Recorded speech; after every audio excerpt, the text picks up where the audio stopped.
Hello guys, आज मैं explain करने वाला हूँ स्टेलर ट्रांसफॉर्मेशन सीजन 6 को। अगर आपको वीडियो की एक्सप्लेनेशन थोड़ी भी पसंद आती है तो वीडियो को लाइक और चैनल को सब्सक्राइब कीजिए। सीजन 6 की शुरुआत में हमें बताया जाता है डिवाइन रेलम एक असीम और विशाल दुनिया है। डिवाइन रेलम के जन्म से अब तक लगभग 100 मिलियन वर्ष बीत चुके हैं। इस दौरान कई शक्तिशाली और समृद्ध शक्तियाँ अपने समय में मौजूद रही, लेकिन समय के साथ इनमें से ज़्यादातर शक्तियाँ नष्ट हो गई। हालांकि 8 शक्तियाँ इस प्रकृति के नियम से बचने में सफल रही।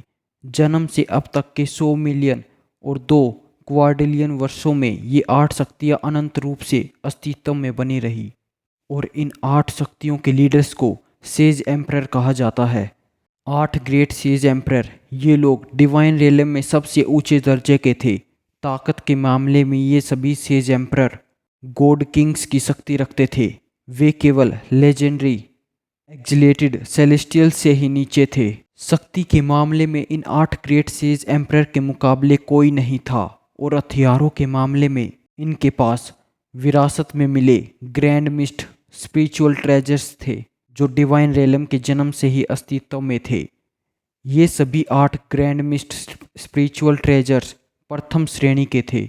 शायद केवल लेजेंडरी एक्जिलेटेड सेलेस्टियल स्पिरिचुअल ट्रेजर्स जिसे एक्जिलेटेड सेलेस्टियल धारण करते थे इन 8 ग्रैंड मिस्ट ट्रेजर्स को पार कर सकते थे। शक्ति, ताकत, हथियार इन सभी में इनका प्रभुत्व था। असैसिनेशन पॉइंट वह स्थान जहां से लोअर रेलम के लोग डिवाइन रेलम में आते थे। पूरे डिवाइन रेलम में असैसिन पॉइंट की संख्या निर्धारित थी। कुल मिलाकर लगभग 800 असैसिन पॉइंट थे। ये पॉइंट डिवाइन रेलम के निर्माण के समय से ही मौजूद थे। इन्हें नष्ट नहीं किया जा सकता था और ये हमेशा के लिए बने रहते हैं। यह कहानी डिवाइन रेलम के पूर्वी भाग में स्थित एक असैसिन पॉइंट से शुरू होती है। डिवाइन रेलम के पूर्वी भाग के एक विशेष असैसिन पॉइंट के पास 10 युद्ध कवच धारण किए हुए सैनिक खड़े थे। इस समय इस स्क्वाड की बारी थी असैसिन पॉइंट की रक्षा करने की। उन्हें यहाँ 1000 वर्षों तक पहरा देना था। 1000 वर्षों के बाद दूसरी टुकड़ी आकर उनकी जगह लेगी। इस समय ये 10 सैनिक ऊब से बचने के लिए आपस में बातें कर रहे थे। कितने वर्षों में कोई एक बार डिवाइन रेलम में आता है और यहाँ हम हैं। हमें बस इंतज़ार करते रहना है। सचमुच ऐसे दिन बहुत उबाऊ हैं। तभी एक व्यक्ति कहता है, पिछली बार जब हमारी एक टीम एक शक्तिशाली डीमन बीस्ट का शिकार करने गई थी तो वे एक भयंकर एंट स्वार्म से टकरा गए। पूरी की पूरी 1000 सैनिकों की टोली का सफाया हो गया। एंट स्वयं की बात मत करो। जब तक कोई हेवनली गॉड लेवल तक न पहुंच जाए उन भयंकर एंट स्वयं का सामना करना आत्महत्या के बराबर है, कप्तान ने सिर हिलाते हुए कहा। उसी समय असैसिनेशन पॉइंट से दर्द भरी आवाज़ें गूंजने लगी, लेकिन ये योद्धा जरा भी चिंतित नहीं हुए। वे अपनी चर्चा में ही व्यस्त रहे। डिवाइन एनर्जी उनके शरीर में प्रवेश कर रही है। जो भी व्यक्ति डिवाइन रेलम में आता है उसे इस परीक्षा से गुजरना पड़ता है। जब मैं भी यहाँ आया था तो मुझे भी उस पीड़ा का सामना करना पड़ा था। सच में, कप्तान ने अपने होठों को चाटते हुए एक लंबी सांस ली। फिर उसने स्क्वाड की सबसे सुंदर महिला की ओर देखा। लियू फेई, तुम तो डिवाइन रेलम में ही पली बड़ी हो, है ना? तुम लोगों के लिए तो डिवाइन एनर्जी सीधे डिवाइन ट्रिब्यूलेशन के बाद ही शरीर में प्रवेश कर जाती है। लियू फेई नाम की उस महिला ने सिर हिलाया।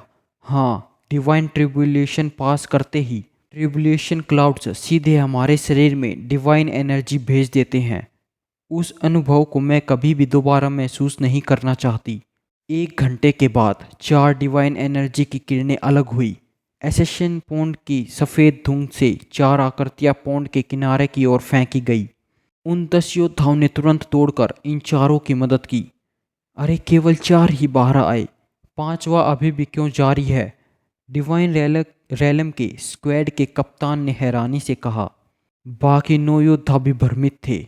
यह पहले से ही निश्चित था कि जो लोग डिवाइन रेलम में आया करते हैं उनके शरीर में एक सीमित मात्रा में ही डिवाइन एनर्जी प्रवेश कर सकती है। यह मात्रा मुख्य रूप से 2 कारकों पर निर्भर करती है। पहला उनके बॉडी कल्टीवेशन और दूसरा उनकी सोल कल्टीवेशन। होउ फेई का शरीर शुरुआत से ही काफ़ी मजबूत था। भले ही उसने अपने शरीर का विशेष रूप से प्रशिक्षण न किया हो, फिर भी उसका शरीर 9 स्टेप्स डार्क गोल्ड बॉडी के 8 स्टेज के बराबर था।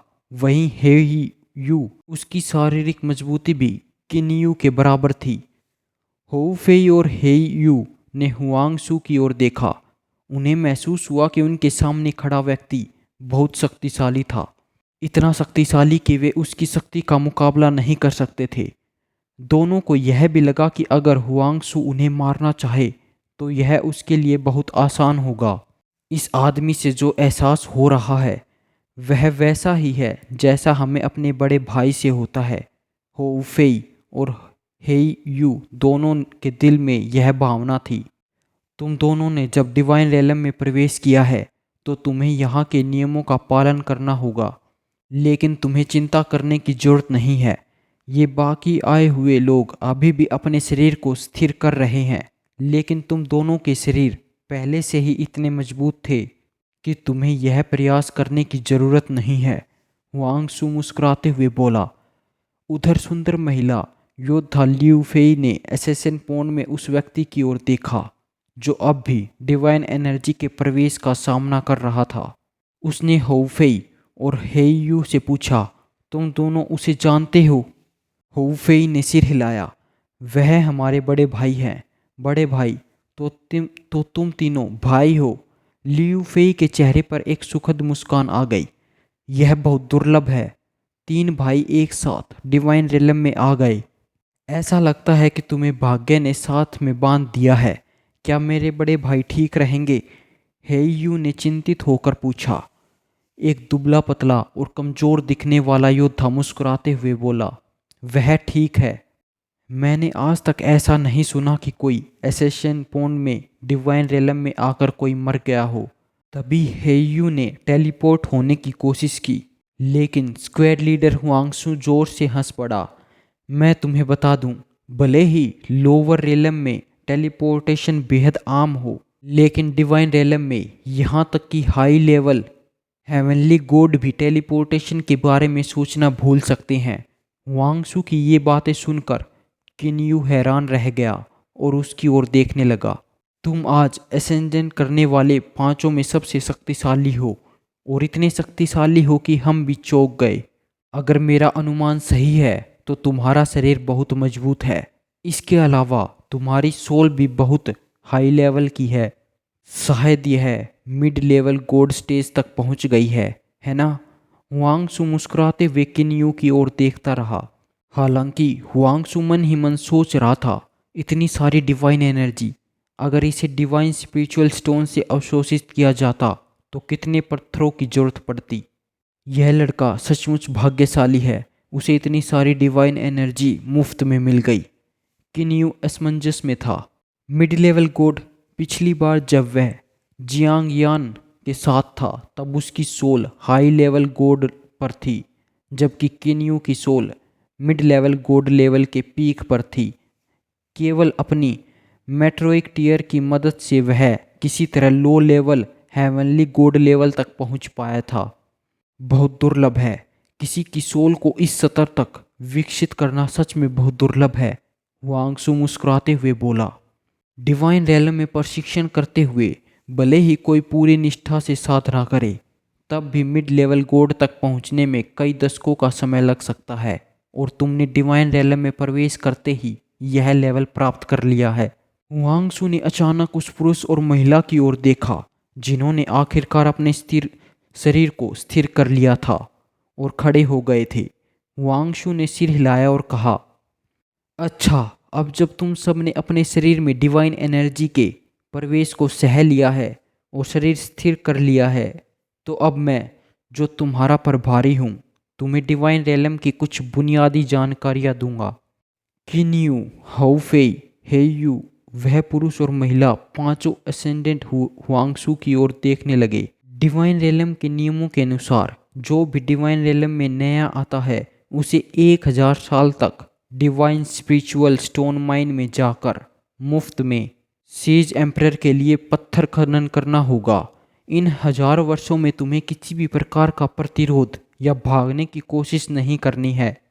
जो भी विरोध करेगा उसे पूरा डिवाइन रिलम मारने के लिए पीछा करेगा। स्क्वाड लीडर हुआंगसू का चेहरा बेहद गंभीर हो गया। जहाँ तक डिवाइन रिलम की बुनियादी जानकारी की बात है, वह मैं तुम्हें डिवाइन स्पिरिचुअल स्टोन माइन की ओर जाते हुए बताऊंगा। अब चलने का समय है। किनयू, हाउफेई और हेयू पहले से ही डिवाइन रिलम की सामान्य स्थिति के बारे में थोड़ा बहुत समझ चुके थे। ये सब जानकारी उन्हें पहले ही मिल चुकी थी जब किनयू ने अंकल फू से इसके बारे में पूछा था। स्क्वाड लीडर ने किनयू और उसके भाइयों की ओर देखा और कहा, ध्यान से सुनो, डिवाइन रेलम का स्थान अत्यंत स्थिर है। मुझे लगता है कि तुम लोगों ने इसे महसूस कर लिया होगा। यहाँ तुम उड़ भी नहीं सकते। हुआंगजू ने गहरी सांस लेते हुए कहा, अगर तुम्हें उड़ने की क्षमता पानी है तो तुम्हें कम से कम एक लो लेवल हेवनली गॉड बनना पड़ेगा। किनयू की आंखें सिकुड़ गई।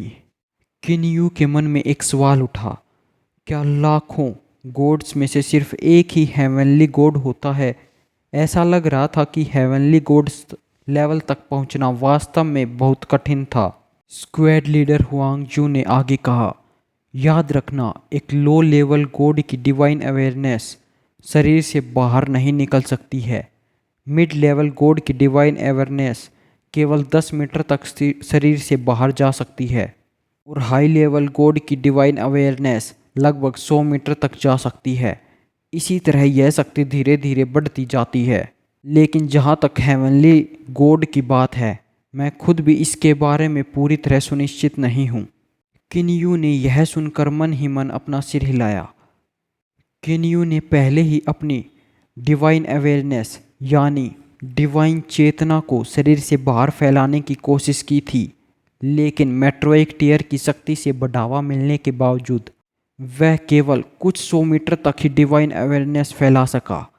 हुआंगजू ने विस्तार से समझाया, मैंने पहले जो डिवाइन अवेयरनेस की दूरी बताई थी वह सिर्फ हवा के माध्यम से फैलने की थी, लेकिन डिवाइन अवेयरनेस की संरचना बहुत ही रहस्यमयी होती है।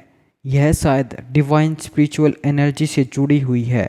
लेकिन चाहे कोई हाई लेवल गॉड ही क्यों न हो, उसकी डिवाइन अवेयरनेस फिर भी ज़मीन, पेड़, समुद्री पानी और अन्य प्राकृतिक चीज़ों के आर पार नहीं जा सकती। इसके बाद लियू फेई ने सिर हिलाया और कहा, डिवाइन रेलम में दिन और रात दोनों मौजूद हैं। दिन के समय 12 घंटे और रात का समय भी 12 घंटे का होता है, यानी एक दिन में कुल 24 घंटे होते हैं। जहाँ तक साल की बात है, डिवाइन रेलम में एक साल में 360 दिन होते हैं, जो कि एक संपूर्ण हेवनली साइकिल के बराबर है। हेवनली साइकिल यह एक प्रकार का समय चक्कर है जिसे किनयू को यह देखकर और भी आश्चर्य हुआ कि डिवाइन रेलम का समय मापने का तरीका हिडन ड्रैगन कॉन्टिनेंट से बहुत मिलता जुलता था। Low quality divine spiritual stone की कीमत 2 मिलियन है। किनयू और उसके भाइयों ने यह एक दूसरे की ओर देखा। क्या यह बहुत बड़ी रकम थी? चे हाउ युआन डिवाइन रेलम का नंबर 1 आर्टिफैक्ट क्राफ्टमैन है। यहाँ तक कि गॉड किंग्स भी उसे सम्मान देते थे और खुद आकर उसे आर्टिफैक्ट बनवाने की विनती करते थे। वह इतना समृद्ध है कि पूरे यूची सिटी को खरीद सकता था और फिर भी उसके पास बेहिसाब दौलत बचती। इसलिए अंकल फू ने किनयू को इसके बारे में ज़्यादा जानकारी नहीं दी थी, क्योंकि यह उनके लिए मायने ही नहीं रखता था। लगभग 16 घंटे तक लगातार चलने के बाद जब दूसरे दिन सूरज की रोशनी फैली, किनयू और उसके साथी डिवाइन स्पिरिचुअल स्टोन माइन पहुंच चुके थे। फ्रेंड्स, इसी के साथ आज का एपिसोड यही एंड होता है। अगर आपको वीडियो की एक्सप्लेनेशन थोड़ी भी पसंद आई तो वीडियो को लाइक और चैनल को सब्सक्राइब कीजिए। Thank you.